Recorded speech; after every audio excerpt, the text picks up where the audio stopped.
এমনকি আমি আমার আইডিয়াল কলেজের ভাই এবং আমাদের ঢাকা কলেজের সকল ভাইদেরকে বলতে চাই, তারাও ভাই আমরাও ভাই, আমাদের মধ্যে যেন কোনো দ্বিধাদ্বন্দ্ব না থাকে। আমাদের বিপদে তারা থাকবে, তাদের বিপদে আমরা থাকবো। আমাদের মাঝে কিছুদিন পর পরে ঝামেলা সৃষ্টি হয়।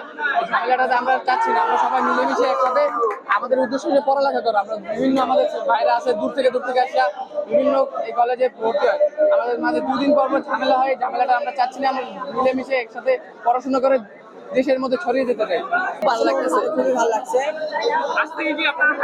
ইনশাআল্লাহ ইনশাআল্লাহ আমরা আশা করতেছি আর কোনোদিন এরকম গ্যাঞ্জাম মারামারিতে আমরা জড়াবো না, একে অন্যের বিপদে পাশে দাঁড়াবো, এটাই আর কি কামনা থাকলো সবার কাছে।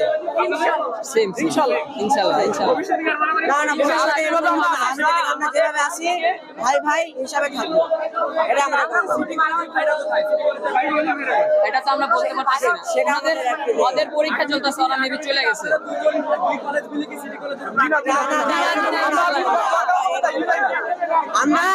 আমরা চাচ্ছি আমরা তিন কলেজ যেন শান্তিপূর্ণ ভাবে থাকতে পারি। কলেজের বন্ধুরা, ভাইরা, বড় ভাইরা, বন্ধুরা যারা যারা এখানে আছে সবাইকে আমি বলতে চাই, আমাদের আইডিয়াল কলেজ থেকে তোমাদের প্রতি কোনো আমাদের হিংসা বা কোনো প্রকার আমাদের ঝামেলা নেই। আমরা সবাই একসাথে মিলেমিশে থাকবো, ভাই হয়ে থাকবো। সায়েন্স লাইব্রেরিয়া আমরা সবাই একসাথে আড্ডা দিব, একসাথে মিলেমিশে থাকবো, আমাদের মধ্যে কোনো বিভেদ থাকবে না। আমরা সবাই আজকে থেকে ভাই ভাই সবাই আসো।